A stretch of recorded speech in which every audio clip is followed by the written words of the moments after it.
Hola estudiantes! Today we're going to take a look at regular AR verbs. So the first thing that you have to do when it comes to verbs is you have to memorize what they mean. And I'm going to say again, with Spanish 1, you really want to stay inside the box of what you're learning in class. So for us, we have these 5 verbs that are regular AR verbs, and that's what we want to stick with for now, all right? So let's take a second and just talk about what these different verbs mean. So estudiar is to study. Hablar is to speak. Sometimes you might translate that as to talk. Llevar is to wear. Means a couple of other things, but we're going to stick with that for now. Necesitar, it looks like necessary. It means to need. Terminar looks like terminate. That is to finish or to end. So you've got to start there. You can do grammar all day long, but until you know what some verbs mean, you're not going to be able to communicate. So that's where we start. Definitely work on memorizing those words. You can go to Quizlet, you can make flashcards, tons of things you can do to get those memorized. So let's talk for a second. These words are infinitives. And we've discussed this before. Infinitives are the most basic form of a verb. So it's just to study, to speak. We don't know who is speaking. We don't know when the speaking is taking place. It's just to do those things. And when I give a quiz, I'm pretty picky about that. It has to say to in front of it. Because if it's study, that might be a command. Hey, you, study this tonight. And that is not an infinitive. So it's got to have that word to in front of it in order for it to be an infinitive. So the next thing that we're going to talk about is how infinitives can be helpful. So infinitives are useful sometimes. If you think about sentences, you don't say, I to study right now because I have a test coming up. You say, I am studying right now. But if you can think of a sentence using an infinitive, then you'll see that they are useful. We might say, I have to study right now. I need to study right now. I ought to study. We also can say, I like to study, or maybe I don't like to study. So we're going to talk about likes and dislikes really quickly. If I want to say I like to do something, I'm going to say me gusta. And then I'm going to follow that up with an infinitive. So if I want to say I like to speak Spanish, I'll say me gusta. And then I'm saying I like to speak, so I will use that infinitive hablar. And then español. I like to speak Spanish. Now if you wanted to say I don't like something, all we do is put no in front of that verb phrase. So no me gusta would be I don't like. And we follow that up with an infinitive. So if we want to say I don't like to study, we'll say no me gusta. And I don't like to study, so we will say estudiar. So those phrases, me gusta and no me gusta, are very useful. So that is how infinitives can be helpful. But you do sometimes need to be able to conjugate a verb. So conjugate, that is a big word you will hear a lot when learning a language.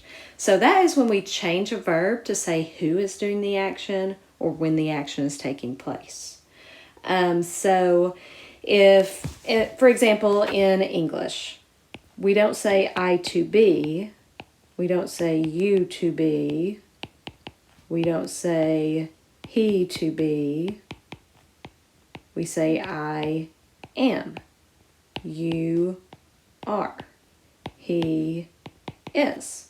So to be was our infinitive. Am is an are our conjugations. So we could say I like to be happy, and then I would be using an infinitive. Or we could say I am happy, and that would be using a conjugation. So it all just depends on what you're trying to say. So that's verbs in English. So typically with a regular verb, you will have a couple of infinitives in the present tense. So let's go with to study. So with study, we have two possible conjugations in the present tense, study and studies. So we'll say I study, you study, we study, they study, you all study. But we would say he studies, she studies, it studies. So for he, she, and it, we typically add an S. Sometimes we have to change the spelling a bit. And then I, you, we, they, and you all, we typically just take off the to come up with that basic conjugation. So let's look at Spanish. So the first thing here, we've memorized our verbs. The next step is making sure that you have memorized your pronouns. So that is crazy important. Let's go over that really quickly. So yo is I, tú is you, and that's informal. Usted is you, and that's formal. Él is he, ella is she, nosotros or nosotras is we, vosotros and vosotras is you all, and that's that informal in Spain. Ustedes is you all. Ellos is they, ellas is they, and we know ellos is masculine, ellas is feminine. So that's the first thing we've got to know what our pronouns mean. Without that, you really are not going to be able to work with this. So pause for a second if you need to. Memorize those verbs, memorize those pronouns, make those kind of your plan. And then the third step here is going to be memorizing some new verb endings. So for yo, we're going to memorize O. We're going to memorize tú goes with as. Usted, él, and ella go with a. Nosotros goes with amos. Vosotros goes with ais. Ustedes, ellos, and ellas go with on. So what we do with a verb, let's say we have the verb hablar. So again, first thing we need to know is that means to speak. So what we do is we take off the AR and we add those 6 verb endings from the top there. So for yo, take off that AR and we're going to add O. And hablo would mean I speak. For tú, take off the AR. Next to tú it says as. Hablas is you speak. The third conjugation, take off that AR. Usted, él, and ella go with a. So habla actually can mean a few different things. It can mean you speak. It can mean he speaks. It can mean she speaks. It also can mean it. It speaks. And that's because we don't have a subject pronoun for it, so it goes with the he and she conjugation. For nosotros, take off that AR. Next to nosotros, it says amos, so add that in there. Hablamos would mean we speak. For vosotros, add in ais. Habláis would mean you all speak. And then that last one, take off that AR, add in on. And hablan can mean you all speak or they speak. So let's take a look at these 3 sentences that we have here and try to translate those into Spanish. So we speak Spanish. So let's break it down into 3 parts here. We have to know what our pronouns are. So we is nosotros. And then next to nosotros, it says amos. So again, we take off that AR in hablar because hablar means to speak. Add amos back in there. Hablamos is we speak. And then Spanish is español. Nosotros hablamos español. Now another interesting thing in Spanish, we don't actually have to say nosotros because amos will only ever go with nosotros. You would never say yo hablamos or tú hablamos. That doesn't make sense. That would be like saying you am or he am. Am only goes with I. So we don't say you am, we am. We say I am. Same thing with hablamos. We only ever say hablamos with nosotros. All right, let's look at this next one. I speak Spanish. So we need to know that I in Spanish is yo. Next to yo, there's an O there. Take off that AR. Hablo. And then Spanish, español. And then this third sentence, Cindy speaks Spanish. This one's a little trickier. So Cindy speaks. So our verb is hablar. We take off the AR. So at this point, and this is why pronouns are so important, we've got to think, okay, instead of Cindy, what could I say? Instead of Cindy speaks Spanish, what pronoun could take the place of her name? It would be she. She speaks Spanish. So I've got to think in my mind, okay, she. And then I need to know that she is ella. So the ending that goes with ella is a, habla. So that's how we say Cindy speaks. So Cindy habla español.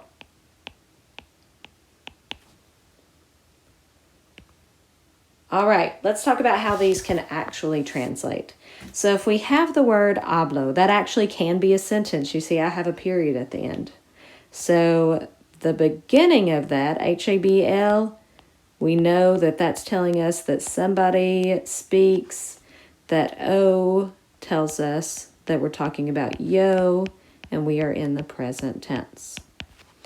So that's really what it tells us. So any way that that would translate is right. So speaking, yo, which is I, and in the present tense. So there are a few ways that we'll go over here. Hablo, basically, it could be I speak. And that can be a sentence, I speak. It can translate as I am speaking. It can translate as I do speak. So we could say, do you speak Spanish? Yes, I do speak Spanish. So it can translate any of those ways. So in English, we really like our helping verbs, like what we have there. In Spanish, we don't use helping verbs nearly as often. It also can translate as a question. If we put question marks around it and say hablo, it could mean, do I speak? Or it could mean, am I speaking?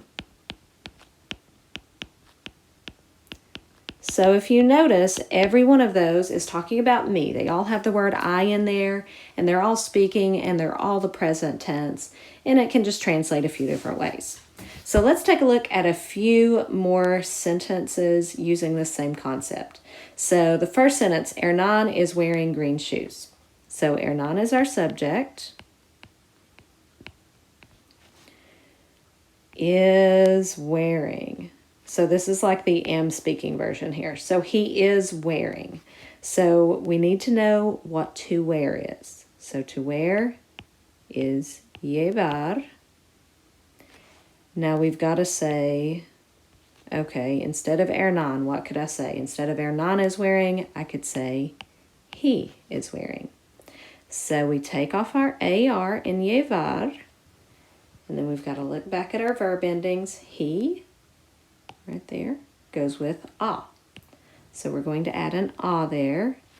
Hernan lleva, he is wearing. Now green shoes, I gave you a tricky one. This is based on that whole adjective thing. So remember, adjectives go after your noun. So we're going to flip-flop those. Shoes are zapatos.